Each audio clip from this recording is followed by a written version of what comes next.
No, good morning, afternoon, or evening, and welcome back. Welcome to Hallelujah Vlogs. This is the part one to my two-part sit-down chit-chat video. I just finished my exams a few days ago, so I decided. And because I'm done with my exams, I'm done with first year technically. So I decided, why not make like a little sit down video so that I tell you guys stuff that I wish I knew and stuff that people that I know wish they knew before starting university. In this video, I'll be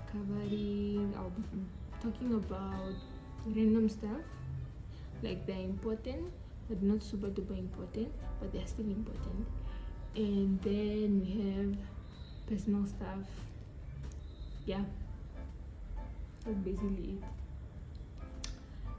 I hope you guys enjoyed this video and that you learned something. Now we begin with the random stuff. This is like I said, very unnecessary pieces of information that I find you'll find important but not that important. Number one, don't get a tote bag. It's, for me personally, I got a tote bag because of peer pressure. I was seeing people always talking about tote bags. So I was like, maybe I should get one. So then I did. I bought a red bag one. It's just that it's not down here right now. Maybe I'll put it in the frame, but I highly doubt because my editing skills suck. I got a tote bag and I did regret it very much. My shoulder was almost always in pain and I just wasn't comfortable. It wasn't a comfortable experience for me. I wasn't comfortable having a tote bag. Even next year I'm buying a backpack, and that'll be the backpack for the rest of my duration of my studying, because I cannot deal with a tote bag. No. If you are comfortable with having tote bags, or if you've used a tote bag before and you want to use it in varsity, or you just want to experience having a tote bag, buy a tote bag. That's fine. But for me personally, I will not recommend anyone to buy one. Not at all.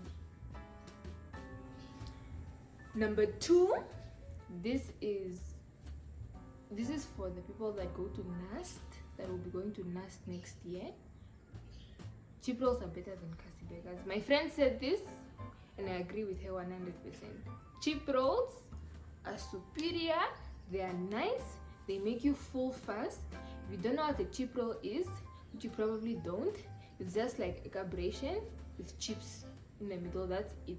Trust me, they are nice. Kasi beggars is like, oh, you'll see it when you go there.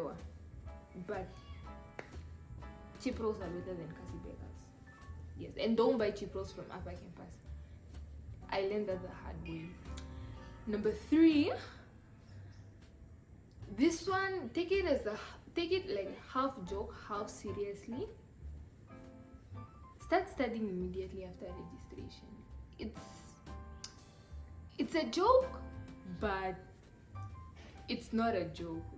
Almost, guys, the content, like, how can I say this? The content for varsity is not the same as for high school, where you just learn one thing and then, I don't know how to explain it, but just start studying once you get that registration. Because I know with my university you get like this, there's a PDF, there's a book, PDF or whatever, where you can look at the courses, where you can look at the modules that you'll be having throughout your course. So if you have that already, if you have that information, like, just touch some things, man. Please, it's for your own good. It's very much for your own good. Number four, I think, let me see, 1, 2, 3, yes, number four, always carry a bottle of water, or always carry a bottle of water, cold water, unless you are used to window water, then, or you are used to the water in the area or wherever your university is located, always carry water, cold water, nice cold water, a bottle of water. It saves a lot. I am very much happy that my sisters told me to at the beginning of the year that I should go with a bottle of water. And if you can, always pack a lunch bag, like a lunch box to school.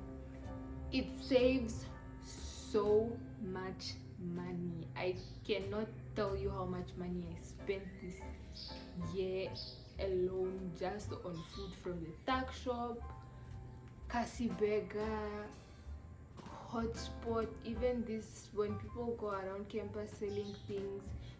The money. There was even a time where I spent $100+ in one day. So always, if you aren't going to school with a lunch box, then make sure that you be ready to spend money. Be ready to spend a lot of money in one day. And keep in mind, our $100 wasn't for, it didn't even include transport. That was like food and ice lollies and sweets. So pick a battle. Either you make your own lunchbox or you get or budget like how much you can spend in a week. I recommend starting like $300, not including cab money. Number 5, this is the second last one. Let me just read it. Money is not easy to get, and becoming broke is very, very easy. And being broke, you see in secondary school, you're like, my mom gave me this amount of money. You don't really go out that much because there's not much to go out to, because you are spending like 70% of your year, for example, just at school, and then the money that you get when you're at school, it's a specific amount. Some people are even given like $200 per month by their parents, and when at the end of the year, when you're like, no, I don't have money, I only have like $20 left, $50 left, you're not broke. You are not broke. The person who told me this even mentioned that being broke can be in the negatives. You in negative 50, negative 100, negative 500. Being broke looks worse here. It's very much worse. Yeah. So also know how to budget. Learn how to budget now. Especially if you get an allowance from your parents, allocate money to cosmetics, to food, expenses like not so important. So we have food and cosmetics also like important, transport if you live far from campus, and then you can have like a little savings account thingy where you just like from that money that you get, you can put, let's say, even $50 just per month, transferring it to that account. That also helps. I wish I budgeted better this year, because had I budgeted nicely, I would not be in the financial situation that I'm currently in. Yeah. Last but not least, on the random stuff, this is to my girlies, because I haven't seen any guy mention this before. First semester, those first few weeks, people will approach you. I've been approached at the beginning of the semester by people. They're like, yeah, no, can I get your number? Don't give away your numbers, girls. Those people, they like, you won't even talk to 50, not even 50, 80% of them by the next month, to be honest. Because I know I can I count the amount of times I've given my number out to people, and how many times, like, no, it's not worth it. Don't give your number to people. If you have an old number, give them that number. If you see them in public, it's like, oh yeah, it's my old number, I forgot, sorry, and then you walk away from them. or you tell them to give you their number and then you just never text them again. Yes, that is all for the random stuff. Yes. Time for the personal stuffs. Very, very personal stuffs. The only 4 things that I have here. Number 1, you won't always have the answer to everything. I don't know, that was just I can't really, it's very straightforward. I don't think it's only for personal stuff. I feel like it goes with everything also. With everything, just with life in general, you'll never know the answer to everything, and it's okay if you don't know the answer to everything. There's no pressure, no one is forcing you to know the answer to everything. You are growing, you're still learning some things, everything, like, it's, life goes on. You know some and you don't know some. So yeah. Number 2, I actually don't know if this is now like, okay, does this count as under personal? I don't know, you guys can be the judge of it, but try not to get a roommate in first year by all means. Or if you are getting a roommate, like, it should be someone that you know, or someone that you're comfortable with, or someone that seems like a really nice person. Because I have 2 friends, one of them lives in the hostel, the other one lives at this other accommodation. The one who lives at the accommodation, her roommate is the worst. She's so rude, and she has dumb rules. It's very hard for her to study, which is like, it's not a good experience. She didn't have a good experience. She's actually the one who told me, like, who gave me the thing of not getting a roommate for your first year, or if you are getting a roommate in your first year, maybe somebody that does the same course as you. It's hard to know, it really is hard to know, but if you can find out, don't, like, choose your roommates wisely, you know, or don't get one at all. Number 3, your discipline is tested in so many ways. In varsity is not like secondary school, especially if you live in the hostel, where you have like a strict schedule of, from this time and this time you go to class, from this time and this time is lunch, from this time and this time is what. It's just, yes, you do have your timetable obviously, and you have classes allocated at specific time slots. However, no one will tell you to go to class, no one will tell you to do your homework, no one will tell you to do your assignment. Everything is literally in your hands. If you want to pass, then I suggest that you do follow, just be very much, practice discipline in all aspects of your life. That includes your personal life, your social life, your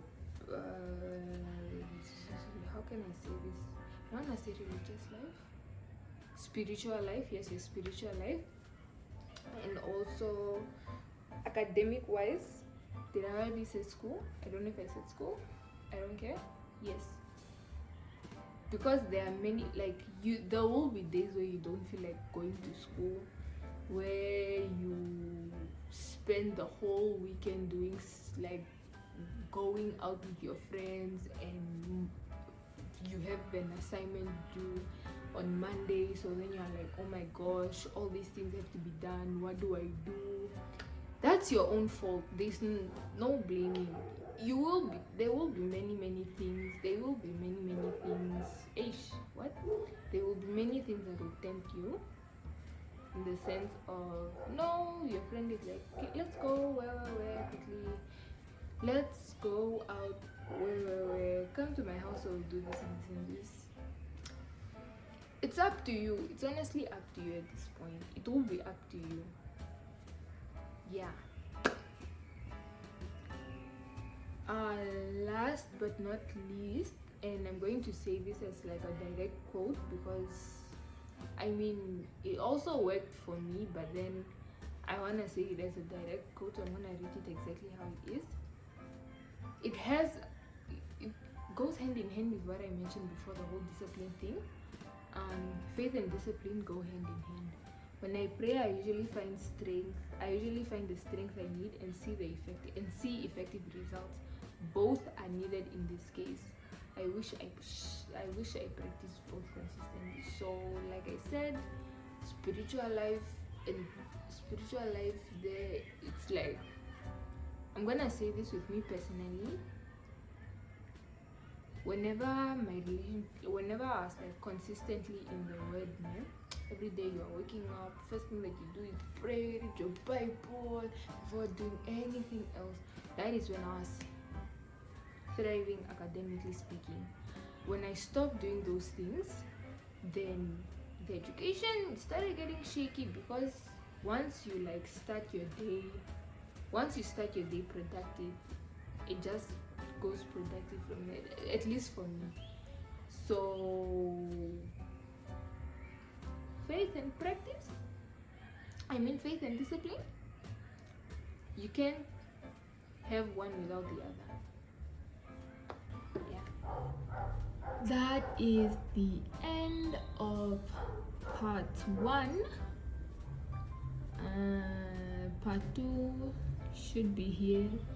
I think I'm releasing them at the same time, so you can go watch part 2 immediately. Go watch it, not right now, go watch it right now, please. That is it from me. Go watch the next one, and I will see you guys, and I see you guys. Mwah! Bye for now.